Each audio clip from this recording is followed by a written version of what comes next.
बिस्मिल्लाहिर्रहमानिर्रहीम। Today's topic of discussion is bone tumours. तो हम बोन के ट्यूमर्स को स्टार्ट करने वाले हैं।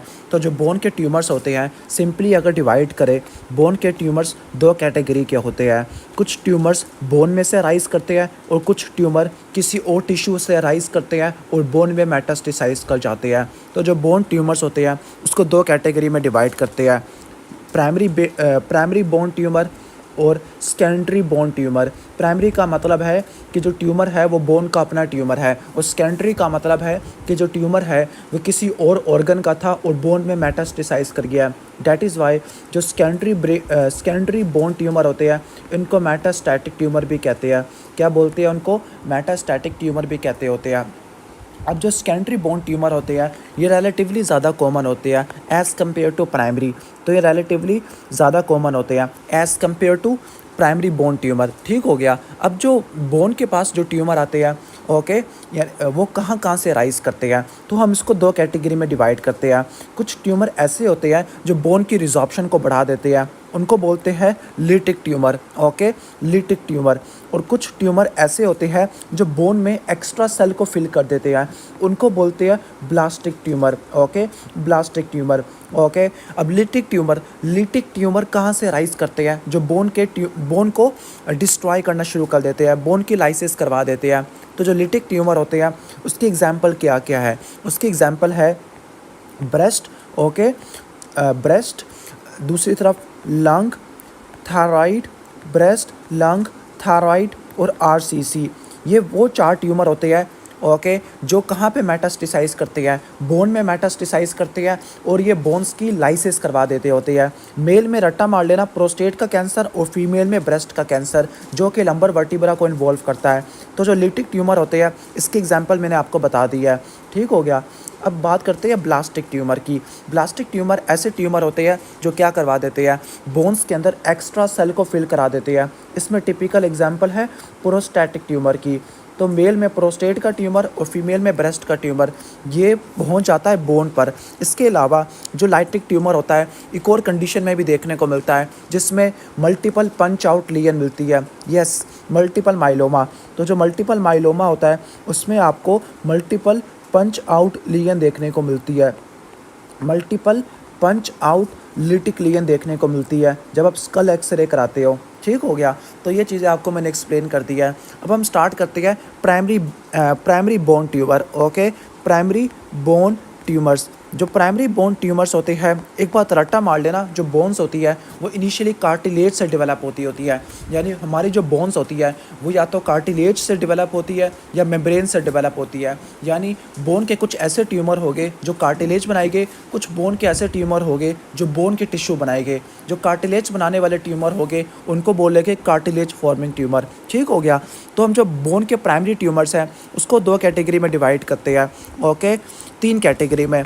कुछ ऐसे ट्यूमर होंगे जो कार्टिलेज फॉर्मिंग होंगे, कुछ कार्टिलेज फॉर्मिंग ट्यूमर होंगे, कुछ ऐसा ट्यूमर होंगे जो बोन्स बनाएंगे, जिनको बोलते हैं बोन फॉर्मिंग ट्यूमर। ओके, और कुछ ऐसे होते हैं जो मिसलिनियस होते हैं, इन दोनों में से फिट नहीं बैठते होते। ठीक हो गया, मिसलिनियस होते हैं। तो कार्टिलेज फॉर्मिंग है, बोन फॉर्मिंग है और मिसलिनियस आ जाएगा। जो कार्टिलेज फॉर्मिंग होता है इसको आगे मज़ीद दो कैटेगरी में डिवाइड करते हैं। ठीक हो गया। एक आपका आता है बिनाइन और मेलिग्नेंट। यानी हम हर एक कैटेगरी को दो में डिवाइड करते हैं, बिनाइन है या मेलिग्नेंट है, कैंसर है। बिनाइन है या मेलिग्नेंट है, कैंसर है। बिनाइन है या मेलिग्नेंट है। ठीक हो गया। अब हम हर कैटेगरी को दो में डिवाइड करेंगे, बिनाइन और मेलिग्नेंट। बिनाइन के लास्ट में ओमा आता है, मेलिग्नेंट के लास्ट में आपको सार्कोमा देखने को मिलता है। ठीक हो गया। तो ये आपने बेसिक कॉन्सेप्ट को रट्टा मार लेना है, बिनाइन और मेलिग्नेंट। अब एक बात रट्टा मार लेना, जो कार्टिलेज वाले ट्यूमर होते हैं उनके लिए वर्ड यूज़ होगा कॉन्ट्रो, और बोन के लिए कौन सा वर्ड इस्तेमाल होगा? Osteo. Let me write you. Chondro बोलते हैं कार्टिलेज को, बोन को बोलते हैं ओस्टियो। ओके, अब जो कार्टिलेज फॉर्मिंग ट्यूमर है और बिनाइन ट्यूमर है, ओके, तो उसको क्या बोलेंगे? जो कार्टिलेज फॉर्मिंग बिनाइन ट्यूमर है इसकी टिपिकल एग्जांपल क्या होगी? इसकी टिपिकल एग्जांपल है आपका chondroma. Chondroma is a benign tumour of cartilage. ठीक हो गया। या फिर पेशेंट को क्या हो सकता है? ओस्टियोकॉन्ड्रोमा। ओस्टियोकॉन्ड्रोमा में क्या होगा? ओस्टियोकॉन्ड्रोमा में जो कोर होगा वो कार्टिलेज का होगा और कैप होगी बोन की, यानी बोन भी आ गया और कार्टिलेज भी आ गया। क्लियर। और जो कार्टिलेज का मैलिग्नेंट ट्यूमर है उसको क्या बोलेंगे, कॉन्ड्रोसार्कोमा, कॉन्ड्रोसार्कोमा। तो ये आपकी डिफरेंट कैटेगरीज आ गई है। इसके बाद जो आपका बोन फॉर्मिंग ट्यूमर आता है, इसमें बिनाइन में क्या क्या आती है, बिनाइन में आपका ओस्टियोमा, ओस्टियाइड ओस्टियोमा और ओस्टियोब्लास्टोमा ये आ जाएगा। लेट मी राइट यू, इसमें आपका ओस्टियोमा आ जाएगा, ओके, ओस्टियाइड ओस्टियोमा आ जाएगा, ओस्टियाइड ओस्टियोमा आ जाएगा और ओस्टियोब्लास्टोमा आ जाएगा, ओस्टियोब्लास्टोमा आ जाएगा। और जो मैलिग्नेंट ट्यूमर है उसमें आपका ओस्टियोसार्कोमा आ जाएगा, ओस्टियोसार्कोमा आ जाएगा। इसके अलावा कुछ मिसलिनियस होते हैं। मिसलिनियस के अंदर जो बिनाइन होता है वो जाइंट सेल ट्यूमर होता है, जाइंट सेल ट्यूमर होता है। और जो मैलिग्नेंट होता है वो आपका एविंग सार्कोमा होता है। उम्मीद है कि आपको बेसिक स्केच समझ आ गया होगा बोन ट्यूमर्स का। क्लियर, ठीक हो गया। तो ये बेसिक कॉन्सेप्ट आ गया। इसके बाद हम वन बाय वन स्टार्ट करते हैं। ओके, सबसे पहले स्टार्ट करते हैं हम कहने का मतलब है ये डिफरेंट कैटेगरीज आ गई है। ओके, उम्मीद है कि आपको समझ आ गया होगा। इस कैटेगरी वाइज हमने इसको डिवाइड करना होता है। क्लियर। तो सपोज स्टार्ट करते हैं हम कार्टिलेज फॉर्मिंग ट्यूमर से। तो कार्टिलेज फॉर्मिंग ट्यूमर इजी है, पहले इसको फिनिश करते हैं। सबसे पहला है कॉन्ट्रोमा। कॉन्ट्रोमा क्या होगा, बिनाइन ट्यूमर ऑफ कार्टिलेज होगा, बिनाइन ट्यूमर ऑफ कार्टिलेज होगा। और इसकी लोकेशन क्या होती है, ये आपके medulla of small bones of hand and feet होता है। ओके, पहले आपको मैं बोन्स के कुछ एंड्स बता देता हूँ। बोन्स के कुछ पार्ट्स होते हैं। ओके, सपोज ये आपकी एक बोन है, ओके, सपोज ये एक बोन है जिसके आपको दो एंड्स मिल रहे हैं। बोन का जो शैफ्ट होता है उसको डायफिसिस कहते हैं, बोन्स के शैफ्ट को डायफिसिस कहते हैं, बोन्स के एंड्स को एपिफाइसिस कहती है। और जो एपिफाइसिस और डायफिसिस इसके जंक्शन पे एक रीजन पड़ा होता है उसको बोलते हैं मेटाफाइसिस। ओके, बोन्स की जो आउटर कवरिंग है उसको कॉर्टेक्स बोलते हैं और जो इनर कवरिंग है वो मेडुला कहते हैं। तो एक बात रट्टा मार लेना, small bones of hand and feet उसका कौन सा ट्यूमर होगा, कॉन्ट्रोमा होगा। क्लियर। तो कॉन्ट्रोमा कहाँ पे होता है, ओके, हैंड्स और फीट इसकी बोन्स के मेडुला में राइज करता होता है। तो कॉन्ट्रोमा के बारे में सिर्फ यही खास बात है। और कॉन्ट्रोमा का जो मैलिग्नेंट ट्यूमर होता है उसको बोलते हैं कॉन्ट्रोसार्कोमा। उसको क्या बोलते हैं हम, कॉन्ट्रोसार्कोमा। ओके, तो कॉन्ट्रोसार्कोमा क्या होता है, कॉन्ट्रोसार्कोमा मैलिग्नेंट ट्यूमर होता है कॉन्ट्रोसाइट्स का। ठीक हो गया। ओके, और ये कहाँ से राइज करता है, जो कॉन्ट्रोमा था ये आपकी छोटी छोटी बोन से राइज करता है, लेकिन जो आपका कॉन्ट्रोसार्कोमा होता है ये बड़ी बड़ी बोन से राइज करता होता है। लाइक लोअर लिम्ब में पेल्विस और फीमर है और अपर लिम्ब में ह्यूमरस है, उसमें से राइज करता होता है। और चूंकि मैलिग्नेंट ट्यूमर है तो ये क्या करेगा, बोन्स की रिजॉर्प्शन करवा देगा, बोन्स को तोड़ना शुरू कर देगा। तो आपको लिटिक लियन देखने को मिलती है और आपको कैल्सिफिकेशन देखने को मिलती है। लियन के अंदर क्या मिलेगी, कैल्सिफिकेशन देखने को मिलती है। अब जो बोन्स होती है, बोन्स में एक कॉर्टेक्स होता है, बोन्स की जो आउटर कवरिंग है उसको कॉर्टेक्स कहते हैं।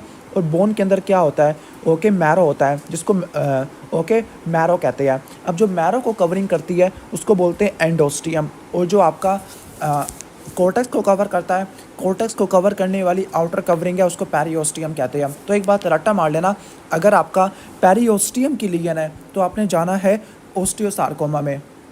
लेकिन अगर आपका एंडोस्टियल लीजन है, ओस्टियम को इन्वॉल्व कर रहा है, मतलब मेडुला को कवर करने वाली मेम्ब्रेन को इन्वॉल्व कर रहा है, तो आपने जाना है कहाँ पर, कॉन्ट्रोसार्कोमा में जाना है। तो जो कॉन्ट्रोसार्कोमा होता है मेडुला को भी इन्वेड करता है और कॉर्टेक्स को भी ब्रीच करता है। ठीक हो गया। तो कॉन्ट्रोसार्कोमा के क्या स्पेसिफिक पॉइंट आपको बताया, कॉन्ट्रोसार्कोमा के कॉन्ट्रोसार्कोमा मैलिग्नेंट ट्यूमर होता है, लिटिक लियन करवाता होता है। क्लियर, लिटिक लियन कराता होता है। और इसके साथ इसमें क्या देखने को मिलती है, लियन के अंदर आपको कैल्सिफिकेशन देखने को मिलती है। और फिर इसके अलावा और क्या देखने को मिलता है, एंड ओस्टियल लियन, ओस्टियल की लियन देखने को मिलती है। और जो कॉर्टेक्स होता है और मेडुला होता है दोनों ब्रीच हो जाते हैं। क्लियर। तो ये बेसिक कॉन्सेप्ट आ जाएगा। उम्मीद है कि समझ आ गया होगा। ये थे कार्टिलेज फॉर्मिंग ट्यूमर। एक और भी है कार्टिलेज फॉर्मिंग ट्यूमर, वह है ओस्टियोकॉन्ड्रोमा। ओस्टियोकॉन्ड्रोमा क्या है, most common benign tumour of bone है। तो अगर आपसे पूछे मोस्ट कॉमन प्राइमरी जो ट्यूमर होता है बोन का, most common primary bone tumour, अगर बिनाइन के बारे में बात करें तो वो ओस्टियोकॉन्ड्रोमा है, और मैलिग्नेंट के बारे में बात करें वो ओस्टियोसार्कोमा होता है। क्लियर, ठीक हो गया। अब एक बात रट्टा मार लेना, ऐसे बोन ट्यूमर जिनके स्टार्टिंग में ओ आ रहा है तो वो आपको मेल्स में देखने को मिलते हैं। ओके, और जिनके स्टार्टिंग में ओ नहीं आ रहा तो वो फीमेल्स में होते हैं। फॉर एग्जांपल ओस्टियोकॉन्ड्रोमा किस में होता है, मेल में होता है। ओके, ओस्टियोमा मेल में होता है, ओस्टियाइड ओस्टियोमा मेल में होता है, ओस्टियोब्लास्टोमा मेल में होता है, ओस्टियोसार्कोमा मेल में होता है। क्लियर? ठीक हो गया। तो ये ट्यूमर्स आपको रिलेटिवली मेल्स में देखने को मिलते हैं, ख़ास तौर पर जिनकी एज जो बिनाइन ट्यूमर्स होते हैं वो 25 साल से नीचे वालों में देखने को मिलते हैं, और जो मलिग्नेंट ट्यूमर है वो 50 साल से ऊपर वालों में देखने को मिलते हैं। तो ये एक इंपॉर्टेंट पॉइंट आपने रट्टा मार लेना है। लेकिन ये ओस्टियोसार्कोमा 20 साल से पहले भी हो सकता है। क्लियर? तो ये बेसिक चीज़ हो गई है। तो आपका ओस्टियोकॉन्ड्रोमा मोस्ट कॉमन बिनाइन ट्यूमर होता है, बोन्स की मेटाफाइसिस से अराइज करता है। ठीक हो गया। एक और बात रट्टा मार लेना, जिन ट्यूमर के स्टार्टिंग में ओस्टियो आ रहा है, जिन ट्यूमर के स्टार्टिंग में ओस्टियो आ रहा है वो आपके मेटाफाइसिस ऑफ लॉन्ग बोन को इन्वॉल्व करते हैं, मेटाफाइसिस ऑफ लॉन्ग बोन्स को इन्वॉल्व करते हैं। जिन ट्यूमर के स्टार्ट में ओस्टियो आता है वो मेटाफाइसिस ऑफ लॉन्ग बोन को इन्वॉल्व करते हैं, लेकिन इसकी एक्सेप्शन होती है। फॉर एग्जांपल ओस्टियोमा इसको फॉलो नहीं करता। ठीक हो गया। और ओस्टियोब्लास्टोमा इस रूल को फॉलो नहीं करता होता। क्लियर? तो पहला तो आपने ये समझ लेना है कि जो ओस्टियोकॉन्ड्रोमा होता है मेटाफाइसिस ऑफ लॉन्ग बोन को इन्वॉल्व करता है। असल में ना इसमें दो पार्ट होते हैं। इसमें एक बोनी प्रोजेक्शन होती है और कार्टिलेज कैप होती है। यानी ये जो ट्यूमर होता है इसका जो कोर होता है वो किससे बना होगा? बोन से होगा, और जो उसकी कवरिंग होगी वो कार्टिलेज से होती है। यहाँ पे शायद डायग्राम ही नहीं है इतनी अच्छी। ओके, ये बल्कि डायग्राम आ गई है। तो इसका जो कोर है वो किससे बनेगा? बोन से बनेगा। और इसकी जो कहने का मतलब है कि जो आपको कहने का मतलब है जो कैप होती है वो कार्टिलेज से मिलती है। तो ये होता है ओस्टियोकॉन्ड्रोमा। तो लैटरल बोनी प्रोजेक्शन होती है ग्रोथ प्लेट की, जो कि मैरो से कंटिन्यूस हो रही है। ओके, और ये कॉन्ड्रोसार्कोमा में कन्वर्ट हो जाता है। तो इसके क्या स्पेसिफिक पॉइंट आपको बताया मैंने ओस्टियोकॉन्ड्रोमा के, कि इसमें जो लैटरल प्रोजेक्शन होती है, ओके, लैटरल प्रोजेक्शन होती है वो किससे होती है? जो लैटरल प्रोजेक्शन होती है वो बोन की होती है। ओके, लैटरल प्रोजेक्शन होती है वो बोन की होती है, और ये बोन मैरो से कंटिन्यूस हो जाती है। और जो कैप होती है वो कार्टिलेज से कवर होती है। कैप किससे कवर होती है? कार्टिलेज से कवर होती है। और मैंने ये बताया था कि ये जो ट्यूमर होता है ये किस में प्रोग्रेस कर जाएगा? कॉन्ड्रोसार्कोमा में कन्वर्ट हो जाएगा। And this is the most common benign tumour, most common primary benign tumour. और most common primary malignant tumour कौन सा है? वो ये वाला है। ठीक हो गया। क्लियर? तो आपने समझ लेना है। इसके अलावा मैंने एक और पॉइंट बताया था, जिन ट्यूमर के स्टार्ट में ओस्टियो आता है तो वो कहाँ पे देखने को मिलते हैं? जिन ट्यूमर के स्टार्ट में ओस्टियो आता है वो मेटाफाइसिस ऑफ लॉन्ग बोन्स में देखने को मिलते हैं, लेकिन इसकी एक्सेप्शन होती है। वो कौन कौन सी होती है? ओस्टियोमा की और ओस्टियोब्लास्टोमा की। ये मेटाफाइसिस ऑफ लॉन्ग बोन में नहीं होते। जो ओस्टियाइड ओस्टियोमा होता है ये भी लॉन्ग बोन्स में आपको देखने को मिलता है। क्लियर? ठीक हो गया। तो उम्मीद है कि आपको समझ आ गया होगा। इसके बाद और हम बोन ट्यूमर को डिस्कस करते हैं। इसके बाद है ओस्टियाइड ओस्टियोमा। ओके, मेल्स में देखने को मिलता है 25 साल से नीचे वालों में, और ये लॉन्ग बोन्स को इन्वॉल्व करता है, लेकिन लॉन्ग बोन्स की मेटाफाइसिस को नहीं, कॉर्टेक्स को इन्वॉल्व करेगा, वही आउटर कवरिंग को। तो ये आ जाएगा आपका ओस्टियाइड ओस्टियोमा आ जाएगा। ठीक है। जो ओस्टियोमा होता है ये लॉन्ग बोन्स को इन्वॉल्व नहीं करता, ये फेशियल बोन्स को इन्वॉल्व करता है। ठीक हो गया, फेशियल बोन्स को इन्वॉल्व करता है। अब ओस्टियोमा और ओस्टियाइड ओस्टियोमा, इसमें क्या फ़र्क है? जो ओस्टियोमा होता है वो सिंपल ओस्टियोब्लास्ट का ट्यूमर है। ओस्टियोमा क्या है? ओके, ओस्टियोब्लास्ट का ट्यूमर होता है। ठीक हो गया, ओस्टियोब्लास्ट का ट्यूमर है।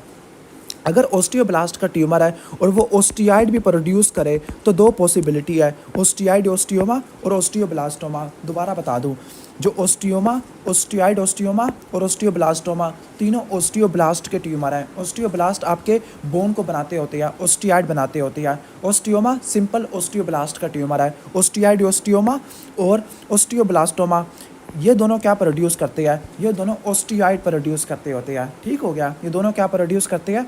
ओस्टियाइड प्रोड्यूस करते होते हैं। तो ये आपने रट्टा मार लेना है। क्लियर? तो बाकी हम इसके डिफरेंस वगैरह पढ़ लेते हैं। जो ओस्टियोमा होता है लॉन्ग बोन्स में देखने को नहीं मिलता, फेशियल बोन्स में होता है, और एक गार्डनर सिंड्रोम से एसोसिएटेड होता है। अब जो गार्डनर सिंड्रोम होता है ये क्या होता है? अगर आपको फेमिलियल एडिनोमेटस पॉलीपोसिस है साथ में ओस्टियोमा मिले तो उसको क्या बोलते हैं? हम गार्डनर सिंड्रोम कहते हैं। गार्डनर सिंड्रोम कहते हैं। तो गार्डनर सिंड्रोम में क्या होता है? गार्डनर सिंड्रोम में आपको क्या क्या चीज़ें देखने को मिलती है? फेमिलियल एडिनोमेटस पॉलीपोसिस आपको देखने को मिलता होता है। क्लियर? प्लस ओस्टियोमास मिलते हैं, प्लस और आपको डेस्मोइड ट्यूमर मिलते होते हैं। ओके, ये चीज़ें आपको मिलती है तो उसको बोलते हैं हम गार्डनर सिंड्रोम। ठीक हो गया। तो अगर फैमिलियल एडिनोमेटस पॉलीपोसिस उसके साथ ओस्टियोमा आ जाए तो वो गार्डनर सिंड्रोम बन जाएगा। तो हम ओस्टियोमा के बारे में यहाँ पे बात लिख लेते हैं। ओस्टियोमा क्या होता है? बिनाइन ट्यूमर होता है किसका? ओस्टियोब्लास्ट का। और ये फेशियल बोन्स को इन्वॉल्व करता होता है। ओके, फेशियल बोन्स को इन्वॉल्व करता होता है और ये गार्डनर सिंड्रोम से एसोसिएटेड होता है। गार्डनर सिंड्रोम से एसोसिएटेड होता है। क्लियर। और गार्डनर सिंड्रोम में क्या क्या चीज़ें होती है? फैप होता है, फैमिलियल एडिनोमेटस पॉलीपोसिस, डेस्मोइड ट्यूमर होते हैं, कनेक्टिव टिश्यू के ट्यूमर है, और ओस्टियोमास देखने को मिलते हैं। ओके, इसके बाद ओस्टियॉइड ओस्टियोमा और ओस्टियोब्लास्टोमा, इन दोनों में क्या फ़र्क होता है? अब दोनों ओस्टियोब्लास्ट का ट्यूमर होते हैं, दोनों ओस्टियोब्लास्ट का ट्यूमर होते हैं, लेकिन एक बात रट्टा मार लेना, इसमें कुछ इंपॉर्टेंट क्लिनिकल पॉइंट्स होते हैं। ओके, पहला तो ये है कि ओस्टियॉइड ओस्टियोमा किस जगह को इन्वॉल्व करता है? ओस्टियॉइड ओस्टियोमा लॉन्ग बोन्स को इन्वॉल्व करता है, ओस्टियोब्लास्टोमा वर्टिब्रे को इन्वॉल्व करता है। ओके, वर्टिब्रा को इन्वॉल्व करता होता है। तो हम इसके सारे डिफरेंशिएटिंग पॉइंट्स को लिख लेते होते हैं। ओके, तो सबसे पहले हम स्टार्ट करते हैं इनके डिफरेंशिएटिंग पॉइंट। तो जो आपका ओस्टियॉइड ओस्टियोमा होता है ये 2 सेंटीमीटर से छोटा होता है। ओस्टियोब्लास्टोमा 2 सेंटीमीटर से बड़ा होता है। साइज़ के बारे में बात करते हैं। जो ओस्टियॉइड ओस्टियोमा होता है ये आपको टीन्स में देखने को मिलता है, टीन्स या 20s एडोलिसेंस में, जबकि ओस्टियोब्लास्टोमा अडल्ट्स में देखने को मिलता होता है। क्लियर। जो आपका ओस्टियॉइड ओस्टियोमा होता है ये आपका अपेंडिकुलर स्केलेटन को इन्वॉल्व करता है, लॉन्ग बोन्स के कॉर्टेक्स को इन्वॉल्व करता है, लॉन्ग बोन्स को इन्वॉल्व करता है। जो आपका ओस्टियोब्लास्टोमा होता है ये स्पाइंस को, वर्टिब्रा को इन्वॉल्व करता होता है। अब ओस्टियॉइड ओस्टियोमा में क्या होता है? ओस्टियॉइड ओस्टियोमा में जो लीजन होती है ओके वो पेनफुल होती है। ओके, दोनों में आपको नॉकटर्नल पेन देखने को मिलता है, दोनों में आपको नॉकटर्नल पेन देखने को मिलता है। लेकिन डिफरेंशिएटिंग पॉइंट क्या होता है? जो ओस्टियॉइड ओस्टियोमा का जो पेन होता है ओके वो एस्पिरिन लेने से रिलीव हो जाता है, एस्पिरिन लेने से ठीक हो जाता है। लेकिन ओस्टियोब्लास्टोमा का एस्पिरिन लेने से ठीक नहीं होता। तो ये इंपॉर्टेंट पॉइंट होता है। क्लियर। ठीक हो गया। इसकी वजह क्या है? क्योंकि ओस्टियॉइड ओस्टियोमा के अंदर ओस्टियोब्लास्ट प्रोस्टाग्लैंडिन E2 प्रोड्यूस करते हैं। क्लियर। तो ये चीज़ इंपॉर्टेंट पॉइंट होता है। अब इसमें कहने का मतलब है कि हम आगे आ जाते हैं। ओस्टियॉइड ओस्टियोमा में क्या होता है? रिएक्टिव बोन फॉर्मेशन आपको देखने को मिलती है। रिएक्टिव बोन फॉर्मेशन कि जब ट्यूमर प्रोलिफरेट कर रहा है वो अपने रिएक्शन के नतीजे में नई बोन बनाना शुरू कर देता है। रिएक्टिव बोन फॉर्मेशन आपको देखने को मिलती है, जबकि इसके अंदर कोई रिएक्टिव बोन फॉर्मेशन ही देखने को मिलती होती है। ठीक हो गया। तो ये डिफरेंशिएटिंग पॉइंट आपको मैंने बता दिया है। क्लियर। तो उम्मीद है कि समझ आ गया होगा ओस्टियॉइड ओस्टियोमा और ओस्टियोब्लास्टोमा का फ़र्क। ओके, तो यहाँ से भी कवर कर लेते हैं।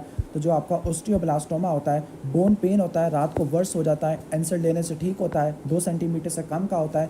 रेडियोल्यूसेंट ओस्टियॉइड कोर आपको देखने को मिलता है, रिएक्टिव बोन फॉर्मेशन देखने को मिलती है। लेकिन जो ओस्टियोब्लास्टोमा होता है 2 सेंटीमीटर से ऊपर का होता है, पेन एंसर से ठीक नहीं होता और रिएक्टिव बोन फॉर्मेशन नहीं देखने को मिलती। ठीक हो गया। तो ऑलमोस्ट हमने सारे कवर कर लिया है। इसके बाद लास्ट है हमारा बिनाइन ट्यूमर, वो आपका जॉइंट सेल ट्यूमर होता है। जो जॉइंट सेल ट्यूमर होता है ओके ये ओस्टियोब्लास्ट का ट्यूमर है। लेकिन इसको जॉइंट सेल क्यों कहते हैं? क्योंकि इसके अंदर बहुत सारे क्या होते हैं? जॉइंट सेल्स होते हैं, जिनको आप क्या बोलते हैं? मैक्रोफेजेस कहते हैं। जो मैक्रोफेजेस होते हैं वो बड़े बड़े जॉइंट सेल होते हैं, मल्टी न्यूक्लिएटेड होते हैं। एक बात रट्टा मार लेना कि जो आपका जॉइंट सेल ट्यूमर है वो ओस्टियोब्लास्ट का ट्यूमर है, लेकिन जो ओस्टियोब्लास्ट का ट्यूमर है वो अपने ऊपर रैंकल रिसेप्टर को एक्सप्रेस करना शुरू कर देते हैं। जब वो रैंकल की एक्सप्रेशन को बढ़ा देते हैं उसकी वजह से क्या होगा? ओस्टियोक्लास्ट एक्टिवेट हो गए। मतलब ओस्टियोब्लास्ट का ट्यूमर की वजह से ओस्टियोक्लास्ट एक्टिवेट हो गया और वो बहुत सारे हो गया। और ओस्टियोक्लास्ट क्या होते हैं? जाइंट मल्टी न्यूक्लिएटेड सेल होते हैं, जाइंट मल्टी न्यूक्लिएटेड सेल्स होते हैं। क्लियर। तो ये आपने समझ लेनी है चीज़। इसके अलावा अगर आपसे पूछे रेडियोलॉजी में कि सो बबल अपीयरेंस कौन से ट्यूमर में आती है तो आपने आंसर क्या दोगे? जाइंट सेल दोगे। अगर पूछे ओनियन स्किन अपीयरेंस किस में होती है तो आप क्या आंसर दोगे? एविंग सार्कोमा बोलोगे। कोडमैन ट्रायंगल किस में होता है? ओस्टियोसार्कोमा में देखने को मिलता होता है। क्लियर। ठीक हो गया। तो स्टार्ट करते हैं हम। जो जॉइंट सेल ट्यूमर होता है ये एपिफाइसिस ऑफ लॉन्ग बोन्स में होता है। 20 से लेकर 40 साल वालों में देखने को मिलता है। एपिफाइसिस ऑफ लॉन्ग बोन में राइज करता होता है। लोकली एग्रेसिव बिनाइन ट्यूमर होता है, रैंकल रिसेप्टर को एक्सप्रेस करती है जिसकी वजह से ओस्टियोक्लास्ट एक्टिवेट होते हैं। That is why this is called osteoclastoma. और एक्सरे में सो बबल अपीयरेंस मिलती होती है। क्लियर। इसके बाद है ओस्टियोसार्कोमा, जिसको ओस्टियोजेनिक सार्कोमा कहते हैं। Most common primary malignant bone tumour होता है, 20 साल से कम वालों में देखने को मिलता है, मेल्स में होता है क्योंकि ओस्टियो आ रहा है। और एक और चीज़ रट्टा मार लेना कि ये प्राइमरी हो सकता है, सेकेंडरी हो सकता है। प्राइमरी इडियोपैथिक होता है, सेकेंडरी वाला किसी और मैकेनिज्म की वजह से होता है, like Paget's disease of bone. Paget's disease of bone में क्या होता है, ओके, ओस्टियोक्लास्ट की एक्टिविटी कम हो जाती है, बोन की रिजॉर्प्शन नहीं हो पाती, इसको एक्सप्लेन करूँगा। या बोन का इन्फेक्शन है इस्कीमिया की वजह से, रेडिएशन है, या पेशेंट को रेटिनोब्लास्टोमा है उसकी वजह से ऑस्टियोसार्कोमा डेवलप हो सकता है। आरबी जीन की म्यूटेशन की वजह से, यानी अगर आरबी जीन की म्यूटेशन है रेटिनोब्लास्टोमा की तब हो सकता है। P53 की म्यूटेशन है जिसको बोलते हैं Li Fraumeni syndrome. Metaphysis of long bone से अराइज करता होता है, नी जॉइंट वाली एरिया से। And why it is called osteogenic sarcoma, क्योंकि इसमें ओस्टियाइड प्रोड्यूसिंग सेल होती है। मैलिग्नेंसी ओस्टियोब्लास्ट की है, वो ओस्टियाइड प्रोड्यूस करेंगे जो पिलियोमॉर्फिक होती है। तो इसमें क्या मिलेगा आपको, बोन मैस मिलेगा या पैथोलॉजिकल फ्रैक्चर मिलते हैं। पैथोलॉजिकल फ्रैक्चर का मतलब है माइनर ट्रॉमा होगा जिसकी वजह से हड्डी टूट जाएगी, माइनर ट्रॉमा की वजह से बोन का फ्रैक्चर हो जाएगा। इसमें आपको कोडबैंड ट्राइंगल भी देखने को मिलता है। रट्टा मार लेना, एंडोस्टियम की इन्वॉल्वमेंट किस में होती थी, एंड कॉन्ट्रोसार्कोमा में, जबकि ओस्टियोसार्कोमा में पेरिओस्टियम की एलिवेशन होती है। पेरिओस्टियम की एलिवेशन होगी तो कोडबैंड ट्राइंगल बनेगा। Okay, let me show you Codman triangle. Okay, तो ये पेरिओस्टियल एलिवेशन बन गई है और ये पूरा कोडबैंड ट्राइंगल बन गया है। ठीक हो गया, तो कोडबैंड ट्राइंगल है, एक्सरे करा लोगे, सनबस्ट अपीयरेंस है, ये आपको चीज़ें देखने को मिलती है। ट्रीटमेंट क्या है, सर्जरी, कीमो है, उसका पुअर प्रोग्नोसिस होता है। लास्ट ट्यूमर है एविंग सार्कोमा, ये आपको वाइट पीपल में देखने को मिलता है, मेल्स में देखने को मिलता है, डायफिसिस ऑफ लॉन्ग बोन्स में देखने को मिलता है। ओके, अब मैं बता दूँ, अगर मेटाफाइसिस ऑफ लॉन्ग बोन है ओस्टियोसार्कोमा, डायफिसिस ऑफ लॉन्ग बोन है एविंग सार्कोमा, और एपीफाइसिस को इन्वॉल्व करता है वो आपका क्या हो जाएगा, जाइंट सेल आ जाएगा। ओके, इसको आपने ऐसे लिखना है GOE, giant cell, giant cell आ जाएगा। ओके, इसके अलावा आपका आ जाएगा ओ से ओस्टियोसार्कोमा और ई से आ जाएगा एविंग सार्कोमा। जाइंट सेल वाला आपको देखने को मिलता है ओके एपीफाइसिस में, ओस्टियोसार्कोमा मेटाफाइसिस में, एविंग सार्कोमा डायफिसिस में। ये लॉन्ग बोन्स के पार्ट होते हैं। जाइंट सेल वाला कौन सी एज ग्रुप में देखने को मिलता था, हमने लिखा था 20 से लेकर 40 साल वाली में, 20 से लेकर 40 साल वाली में।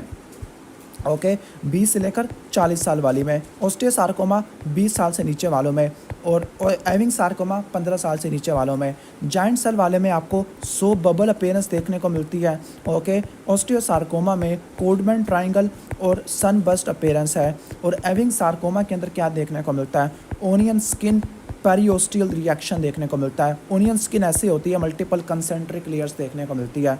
और ये जो आपका एविंग सार्कोमा होता है ये न्यूरो एंडोक्राइन ट्यूमर्स होता है। न्यूरो एंडोक्राइन ट्यूमर्स हैं तो उसमें स्मॉल राउंड ब्लू सेल देखने को मिलेगा, साइनेप्टोफेजिन क्रोमोग्रानिन पॉजिटिव होगा।